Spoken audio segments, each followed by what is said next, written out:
सभी श्रोताओं को मेरा नमस्कार। मेरा नाम प्रियंबदा त्रिपाठी है और मैं अपने चैनल में आपका स्वागत करती हूं जिसका नाम है focus to education with Priyambada. तो अपने आज के वीडियो में मैं आपसे डिस्कस करने जा रही हूं उस टॉपिक के बारे में, यानी जो बीए पार्ट 1 जो इलाहाबाद विश्वविद्यालय से बीए या एमए कर रहे हैं, जिनका सब्जेक्ट शिक्षा शास्त्र है यानी एजुकेशन विषय है। तो उसका जो बीए का पार्ट 1 उसका सेकंड पेपर है भारतीय शिक्षा की समस्याएं। तो उसमें सबसे पहले प्राथमिक शिक्षा की समस्याओं, जो यूनिट फर्स्ट है वो प्राथमिक शिक्षा की समस्या से संबंधित है। तो उसी विषय, उसी लेक्चर सीरीज, उसी कड़ी में, उसी श्रृंखला में मैं आगे बढ़ते हुए आज प्राथमिक शिक्षा की जो समस्या है भारत में, उसको तो मैंने मतलब ब्रीफ में एक संक्षिप्त वीडियो बना दिया है, लेकिन अलग अलग जितनी भी समस्याएं हैं उसको अलग अलग डिवाइड करके अलग अलग पार्ट में मैं वीडियो बनाऊंगी। तो आज सबसे पहले मैं शुरू करती हूँ। भारत में प्राथमिक शिक्षा में जो समस्या है वो है प्रशासन, वित्त एवं नियंत्रण की समस्या, जिसको अंग्रेजी में हम बोलेंगे problem of administration, finance and control. तो इसका सबसे पहले हम जानेंगे कि इस समस्या का स्वरूप कैसा है, इसकी प्रकृति कैसी, फिर समस्या के कारण क्या है, क्या कॉजेज है जिसकी वजह से समस्या हो रही है, और इसका समाधान क्या है। तो चलिए इसको जानते हैं, समझते हैं, शुरू करते हैं। तो जैसा इसके नाम से पता चल रहा है कि प्रशासन, वित्त एवं नियंत्रण की समस्या। तो समस्या के स्वरूप कौन समझते हैं? सबसे पहले हमारे देश में इस समय शिक्षा समवर्ती सूची में है। किसी भी स्तर की शिक्षा व्यवस्था करना केंद्र और प्रांतीय सरकारों का संयुक्त उत्तरदायित्व है। तो हमारे देश में इस समय शिक्षा किसमें है? समवर्ती सूची में है। फिर किसी भी स्तर समवर्ती सूची यानी केंद्र एवं राज्य दोनों में समाहित है। वो दोनों, चाहे वो राज्य सरकार हो चाहे फिर वो केंद्र सरकार हो, दोनों ही शिक्षा के क्षेत्र से लेकर प्राथमिक शिक्षा की जो समस्या है उस पर अपना योजना ला सकते हैं, प्लानिंग ला सकते हैं, उसमें सुधार की उसके कानून बना सकते हैं। तो ये अधिकार राज्य एवं केंद्र सरकार दोनों को, क्योंकि ये समवर्ती सूची में है। किसी भी स्तर की शिक्षा व्यवस्था करना केंद्र और प्रांतीय सरकारों का संयुक्त उत्तरदायित्व है। मतलब शिक्षा किसी भी स्तर की हो, चाहे प्राइमरी स्तर की हो, फिर वो माध्यमिक स्तर की हो या उच्च स्तर की हो, अंग्रेजी में हम बोलेंगे primary education, higher education, secondary education, फिर हायर एजुकेशन। तो उसका उत्तरदायित्व क्या है? केंद्र एवं राज्य सरकार दोनों पर है। वो किसी भी स्तर की समस्या, किसी भी स्तर की शिक्षा व्यवस्था हो, केंद्र सरकार शिक्षा संबंधी राष्ट्रीय नीति बनाती है, प्रांतीय सरकारों को शिक्षा की व्यवस्था के संबंध में सलाह देती है। केंद्र सरकार क्या करती है? शिक्षा संबंधी राष्ट्रीय नीति यानी पॉलिसी बनाती है। जैसे कि अभी नई आई है NEP 2020 नेशनल एजुकेशन पॉलिसी, उस पर भी हम डिस्कस करेंगे, लेकिन आगे अपने आने वाले वीडियो पे पहले इस टॉपिक को पूरा कवर कर लेते हैं। उसके बाद हम धीरे धीरे 1 बाय 1 बढ़ेंगे आगे की ओर। फिर नीति बनाती है, फिर प्रांतीय सरकारों को शिक्षा की व्यवस्था के संबंध में वो सलाह देती कि किस प्रकार हमें शिक्षा व्यवस्था, अपनी सिस्टम हमारा होना चाहिए, हमारा एजुकेशन सिस्टम कैसा होना चाहिए, वो टीचर सेंटर्ड होना चाहिए या स्टूडेंट सेंटर्ड होना चाहिए। इस प्रकार से लैंग्वेज बैरियर क्या है, या बहुत सी सारी चीजें हैं जिसपे हमारी, मतलब अगर इस पे हम बात करेंगे तो टॉपिक बहुत लंबा, बहुत वृहद हो जाएगा, विस्तारित, इसलिए आज हम इसको ब्रीफ में ही समझते हैं। तो जहां तक प्राथमिक शिक्षा की बात है, मुख्य रूप से इसकी व्यवस्था प्रांतीय सरकारों को शिक्षा व्यवस्था के संबंध में सलाह देती है। केंद्र सरकार क्या करती है? अपनी नीति बनाती है, प्रांतीय सरकारों को शिक्षा के व्यवस्था के संबंध में सलाह देती है और आर्थिक सहायता भी देती है। यानी आर्थिक जो सोर्स है, सोर्स ऑफ इनकम है, जो शिक्षा व्यवस्था में जो ढांचागत सुधार है, शौचालय बनना हो गया, प्राथमिक विद्यालयों में शौचालय की कमी हो, पीने के पानी या मिड डे मील जो भी है, उसके लिए सरकार हमें धनराशि प्रोवाइड करती है, यानी हमारी राज्य सरकारों, जो प्रांतीय सरकारें, उनको प्रोवाइड करती है। जहां तक प्राथमिक शिक्षा की बात है, मुख्य रूप से तो इसकी व्यवस्था प्रांतीय सरकारें ही करती हैं, परंतु कुछ विद्यालय केंद्र के रक्षा और रेल मंत्रालय अपने कर्मचारियों के बच्चों के लिए भी चलाते हैं। तो यहाँ क्या बताया जा रहा है? बताया जा रहा है कि जहां तक प्राथमिक शिक्षा की बात है, वो मुख्य रूप से इसकी व्यवस्था प्रांतीय सरकारें ही करती हैं। प्राथमिक शिक्षा पे वही जोर देती हैं, वही ध्यान देती हैं, परंतु कुछ विद्यालय जो है केंद्र के रक्षा और रेल मंत्रालय जैसे हो गए, केंद्र के यानी रक्षा, डिफेंस और रेलवे मिनिस्ट्री हो गई इसकी, तो अपने कर्मचारियों के बच्चों के लिए भी चलाते, मतलब जो उनके जो राज्य सरकार या केंद्र सरकार में जो गवर्नमेंट एम्प्लॉयज हैं, जो कर्मचारी हैं, वर्कर हैं, जैसे रेलवे हो गए या डिफेंस क्षेत्र हो गए, तो उनके लिए खुद के स्कूल चलाती हैं सरकारें, खुद के स्कूल चलाती हैं। कर्मचारियों के बच्चों के लिए, जो कर्मचारी हैं, जो गवर्नमेंट एम्प्लॉई हैं, उनके जो बच्चे, उनको सरकारी स्कूल उनके लिए चलते हैं, वो उनमें उनका एडमिशन होता है। फिर इनके प्रशासन एवं वित्त का भार इन्हीं मंत्रालयों पर होता है। तो इनके जो प्रशासन, जिसका प्रशासन होता है तथा वित्त का जो भार होता है वो होता है इन्हीं मंत्रालयों में। यानी कि किन मंत्रालयों में होता है?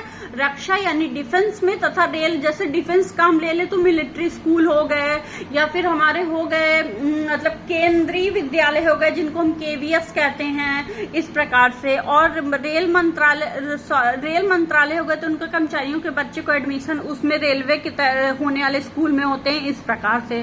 फिर इनके प्रशासन वित्त का भार इन्हीं मंत्रालयों पर होता है। प्रांतीय सरकारें भी इसकी व्यवस्था भिन्न भिन्न ढंग से करती हैं। कुछ प्रांतीय सरकारें या उत्तरदायी स्वयं संभाले हैं, कुछ ने इसे स्थानीय निकायों पर छोड़ दिया है, और कुछ दोहरी नीति अपनाए। मतलब प्रांतीय जो सरकार है वो भी प्रशासन एवं वित्त का भार इन्हीं मंत्रालयों पर होता है, लेकिन जो प्रांतीय सरकारें हैं वो क्या करती हैं? इसकी व्यवस्था भिन्न भिन्न ढंग से करती हैं। कुछ प्रांतीय सरकारें या उत्तरदायी स्वयं संभाले हैं तथा कुछ ने इसे स्थानीय निकायों पर छोड़ दिया है, और कुछ दोहरी नीति अपनाए हैं।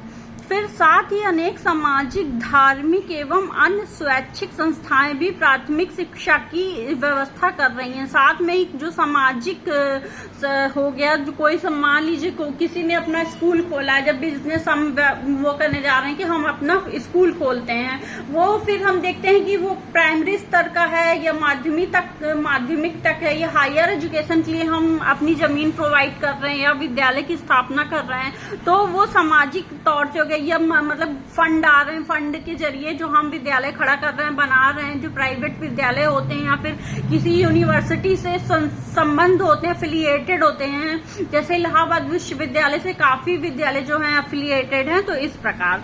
फिर कुछ ने इसे स्थानीय निकायों पर छोड़ दिया है, कुछ दोहरी नीति अपनाए हैं। साथ ही अनेक सामाजिक, धार्मिक एवं अन्य स्वैच्छिक संस्थाएं भी प्राथमिक शिक्षा की व्यवस्था कर रही हैं।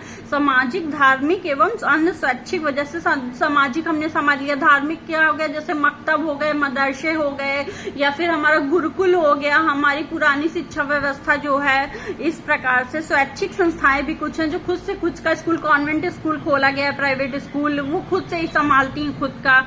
कुछ संगठन तो सरकार के समांतर शिक्षा व्यवस्था कर रहे हैं, जैसे विद्या भारती हो गई। विभिन्न धर्मों से संबंधित मिशनरियां भी देश भर में प्राथमिक विद्यालय चला रही हैं। यानी कि आप बताया जा रहा है विभिन्न धर्मों से संबंधित जो मिशनरियां हैं वे भी देश भर में प्राथमिक विद्यालय चला रही हैं। उनका प्राथमिक विद्यालय खुला हुआ है, वहां पे शिक्षा दी जा रही है हमें प्राइमरी एजुकेशन की। इस प्रकार इस समय देश के प्रायः सभी प्रांतों में अनेक प्रकार के विद्यालय चल रहे हैं। इस प्रकार क्या है, इस समय देश के प्रायः सभी प्रांतों में अनेक प्रकार के विद्यालय चल रहे हैं, जैसे सरकारी तथा गैर सरकारी। सरकारी विद्यालयों को भी दो वर्गों में विभाजित किया जा सकता है। केंद्रीय सरकार के केंद्रीय सरकार के विभिन्न मंत्रालयों द्वारा संचालित और प्रांतीय सरकारों के विभिन्न विभागों द्वारा संचालित। गैर सरकारी प्राथमिक विद्यालय 3 प्रकार के हैं: सरकारी मान्यता एवं आर्थिक सहायता प्राप्त तथा सहकारी मान्यता प्राप्त और गैर मान्यता प्राप्त। इन भिन्न भिन्न प्रकार के प्राथमिक विद्यालयों के लिए जो प्रशासन है, वित्त है और नियंत्रण की व्यवस्था भिन्न भिन्न अभिकरणों के हाथों में है और भिन्न भिन्न प्रकार से होती है। तो हमने इसका प्रशासन, वित्त एवं नियंत्रण की समस्या का स्वरूप जान लिया है कि इसका स्वरूप कैसा, इसका प्रकृति कैसी, इसका नेचर कैसा है। अब हम जाते हैं समस्या के कारण पर। इसको हम ब्रीफ में समझ लेते हैं, उसके बाद हम समझेंगे समस्या का समाधान की। प्रशासन, वित्त एवं नियंत्रण की समस्या जो है उसका समाधान क्या है। सबसे पहले हम इसका कारण जान लेते हैं कि इसका कारण क्या है। तो चलिए इसको समझते हैं। समस्या के कारण। प्रश्न उठता है आखिर यह समस्या क्यों उत्पन्न हुई। इसके अनेक कारण हैं, जैसे कि 4 पॉइंट्स मैं आपको बताऊंगी। पहला पॉइंट है, पहला कारण यह है कि प्राथमिक शिक्षा की व्यवस्था करना प्रांतीय सरकारों का उत्तरदायित्व है। यानी पहला कारण क्या है इसमें कि ये जो प्राथमिक शिक्षा की व्यवस्था करना ये प्रांतीय सरकारों का उत्तरदायित्व है। केंद्रीय सरकार शिक्षा संबंधी राष्ट्रीय नीति अवश्य बनाती है, परंतु उसके अनुपालन के लिए प्रांतीय सरकारों को बाध्य नहीं कर सकती। परिणाम यह है कि भिन्न भिन्न प्रांतों में प्राथमिक शिक्षा की व्यवस्था भिन्न भिन्न प्रकार से हो रही है। मतलब जैसे साउथ एरिया हो गया, दक्षिण भारत हो गया, तो वहाँ पे तमिल, जैसे चेन्नई हो गया, तमिलनाडु हो गया, तो वहाँ पे तमिल भाषा बोली जा रही है। तो वहाँ जो स्कूल है वहाँ पे अंग्रेजी में शिक्षा दी जा रही, तो हिंदी वहाँ पे नहीं इतनी लोगों को समझ में आती। तो एक लैंग्वेज बैरियर उत्पन्न होता है जो हमारे स्टेट अदर स्टेट से संबंधित होता है। जैसे हम उत्तर प्रदेश से हैं तो हमारी प्राथमिक शिक्षा हिंदी में, हिंदी के लिए हिंदी मीडियम स्कूल है। अगर हम सीबीएसई बोर्ड से पढ़ते हैं तो उसके लिए central board of secondary education, उसके लिए इंग्लिश मीडियम माध्यम के स्कूल है। तो उस प्रकार से हम इसको समझेंगे। फिर दूसरा है, फिर केंद्रीय सरकार की शिक्षा नीति भी इतनी लचर होती है कि प्रांतीय सरकारें उसका अर्थ अपने अपने तरीकों से लेती हैं। यानी जो केंद्रीय सरकार की शिक्षा नीति है वो इतनी लचर होती है, वो मतलब इतनी मतलब पूर्ण रूप से सुधरी हुई, सुधार की उसमें आवश्यकता है जिसमें सुधार नहीं होता है उस प्रकार से। हालांकि अब तो जब से एनईपी 2020 आई, शिक्षा के क्षेत्र में एक नवाचार देखने को मिल रहा है, उस पर हम डिस्कस करेंगे बात के टॉपिक में। अभी हम इस पे फोकस करते हैं, इसको समझते हैं। तीसरा कारण यह है कि किसी भी प्रांत में प्राथमिक शिक्षा की व्यवस्था करना एक बहुत बड़ा कार्य है जिसे उनकी सरकारें अपने सीमित संसाधनों से पूरा नहीं कर सकती। यानी कि तीसरा कारण यह है कि अगर हमें वित्त नहीं मिल रहा है, प्रशासन नहीं अच्छा है, नियंत्रण नहीं है, तो वो प्रांतीय सरकारें अकेले दम पे कैसे संभाल लेंगी या कैसे किसी प्राथमिक विद्यालय को खोल के उसे सुचारू रूप से चला सकती हैं। केंद्रीय सरकार भी अपेक्षाकृत बहुत कम आर्थिक सहायता देती है। इस केंद्रीय सरकार भी अपेक्षाकृत बहुत कम आर्थिक सहायता देती है। इस क्षेत्र में जन सहयोग लेना प्रांतीय सरकारों की मिलना कठिन होगा। मतलब इस क्षेत्र में, यानी इस शिक्षा के क्षेत्र में, प्राथमिक क्षेत्र में जन सहयोग लेना प्रांतीय सरकारों की व्यवस्था है। और यदि जन पर कठोर क्षेत्र में जन सहयोग मिलना कठिन होता है। बिना जन सहयोग से हम नहीं चला सकते अपनी ये जो ढांचागत व्यवस्था है, जो बिल्डिंग्स हैं, विद्यालय बना रहे हैं, उनसे बिना हम फंड लिए या लोन लेके हम नहीं, मतलब कि बिना उसकी सहायता के हम नहीं चल सकते जब तक हमें केंद्रीय सहायता ना मिलती हो। फिर अब हम चौथा कारण इसका हम जान लेते हैं। मुख्य कारण है ढीला प्रशासन, यानी प्रशासन का ढीला रवैया होना। उसका ये नहीं कि उसका ध्यान हर चीज पे कैसे तुरंत एक्शन होना कि स्कूल में शौचालय की, मान लीजिए फंड आ रहा है, मेरे केंद्रीय सरकार से फंड आ रहा है, वो फंड पहुंच नहीं रहा विद्यालयों तक, बीच में ही अधिकारी लोग अगर उसको उपयोग कर ले रहे हैं, मतलब एक तरह से उसको स्कूल में ना लगा के स्वयं के लाभ के लिए उसका उपयोग कर रहे हैं, तो इस प्रकार से एक बाधा उत्पन्न होती है कि ढीला प्रशासन। प्रांतीय सरकारों का शिक्षा प्रशासन तंत्र कुछ इस प्रकार का है कि वह अपने प्रांत की संपूर्ण प्राथमिक शिक्षा पर सही ढंग से नियंत्रण नहीं कर पा रही। चौथा मुख्य कारण है ढीला प्रशासन की प्रांतीय सरकारों का जो शिक्षा प्रशासन तंत्र है कुछ इस प्रकार का है कि वह अपने प्रांत की संपूर्ण प्राथमिक शिक्षा पर सही ढंग से नियंत्रण नहीं कर पा रही हैं। कठोर नियंत्रण के अभाव में मनमानी होना स्वाभाविक है, जाहिर सी बात है। तो ये 4 प्रमुख कारण थे इस समस्या के, यानी प्रशासन वित्त नियंत्रण की समस्या जो प्राथमिक शिक्षा में है भारत में। अब हम इसके लास्ट पॉइंट पे आते हैं, यानी समस्या का समाधान क्या है। इस समाधान को हम जानते हैं कि इस समस्या से प्रशासन हो गया, वित्त हो गया, नियंत्रण हो गया, इसकी समस्या का समाधान क्या है, हम इससे कैसे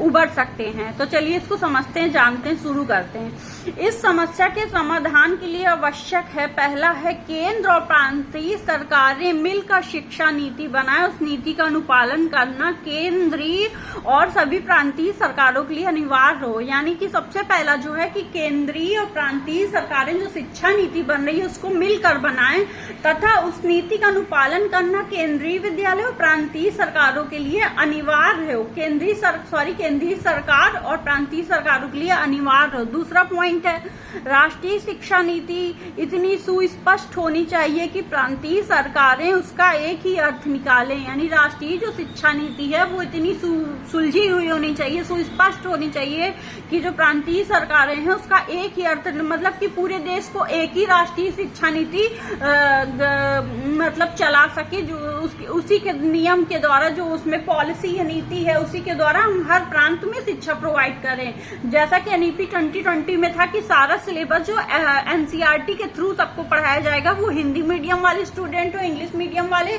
उनका सब्जेक्ट, उनका सिलेबस सेम रहेगा। तो चलिए इसको समझते हैं। तीसरा पॉइंट ये है समस्या का समाधान की यह बात सही है कि इतनी बड़ी जनसंख्या वाले इस देश में प्राथमिक शिक्षा सर्वसुलभ करना अकेले सरकार के बूते की बात नहीं है। इसके लिए जन सहयोग आवश्यक है, परंतु जन सहयोग का अर्थ यह तो नहीं कि वे नीति का पालन न करें। जन सहयोग, जाहिर सी बात है कि भारत एक विशाल, मतलब बढ़ती हुई, दुनिया की दूसरी बढ़ती हुई सबसे ज्यादा आबादी वाला देश है। 140 करोड़ की आबादी वाला हमारा देश है। तो बिना जन सहयोग के इस व्यवस्था को आगे बढ़ाना संभव नहीं है। इसलिए उस दोनों को ही नीति का पालन करना होगा। जन सहयोग की नीति का जन सहयोग तो तभी माना जाना चाहिए जब वे सरकारी नीतियों का पालन करते हुए प्राथमिक शिक्षा की व्यवस्था करें, कि यानी जो सरकारी नीति में कहा गया है, जो बताया गया है, उसी प्रकार से उसका पालन करते हुए हम प्राथमिक शिक्षा की व्यवस्था करें। प्रांतीय सरकारों को यह देखना चाहिए, इस पर ध्यान देना चाहिए। अब चौथा पॉइंट क्या है इसका समाधान। चौथा और सबसे अधिक कारगर उपाय यह है कि किन्हीं भी अभिकरणों द्वारा, यानी अभिकरण यानी एजेंसी, किन्हीं भी अभिकरणों द्वारा चलाए जा रहे प्राथमिक विद्यालय प्रांतीय सरकारों के शिक्षा विभाग के नियंत्रण में न होने चाहिए, और नियंत्रण तंत्र इतना मजबूत एवं प्रभावी होना चाहिए कि सभी अभिकरणों द्वारा चलाए जा रहे प्राथमिक विद्यालयों में आधारभूत समानता और वह सुचारू रूप से चले। तो यहाँ पे क्या बताया जा रहा है, यहाँ बताया जा रहा है कि सबसे बड़ा उपाय ये है कि किन्हीं भी इम्पोर्टेंट है ये, इसको आप लोग ये समझ लीजिएगा, अच्छे से याद कर लीजिएगा। चौथा सबसे अधिक कारगर उपाय यह है कि किन्हीं भी अभिकरणों द्वारा चलाए जा रहे जो प्राथमिक विद्यालय हैं प्रांतीय सरकारों के शिक्षा विभाग के नियंत्रण में होने चाहिए। मतलब किसी भी एजेंसी या किसी भी अभिकरण के थ्रू हम प्राइवेट विद्यालय खोल रहे हैं या सरकारी भी हैं, तो वो हमारे किनके, मतलब जो प्रांतीय सरकार है उसके प्रशासन के हाथ में होना चाहिए, और नियंत्रण इतना मजबूत एवं प्रभावी होना चाहिए कि सभी अभिकरणों द्वारा चलाए जा रहे प्राथमिक विद्यालयों में आधारभूत समानता हो और वे सुचारू रूप से चल सकें।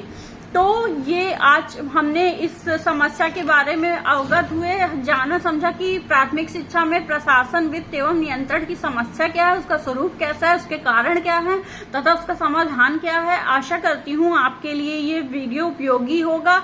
अगर आपको ये वीडियो उपयोगी लगता है तो प्लीज मेरे चैनल को लाइक कीजिए, सब्सक्राइब कीजिए और बेल आइकन को प्रेस कर दीजिएगा, ताकि मेरे आने वाली वीडियो की नोटिफिकेशन आप तक पहुंचती रहे। मैं अपने नेक्स्ट वीडियो में नेक्स्ट टॉपिक के बारे में चर्चा करूंगी। तब तक के लिए आप सभी श्रोताओं को मेरा धन्यवाद एवं नमस्कार।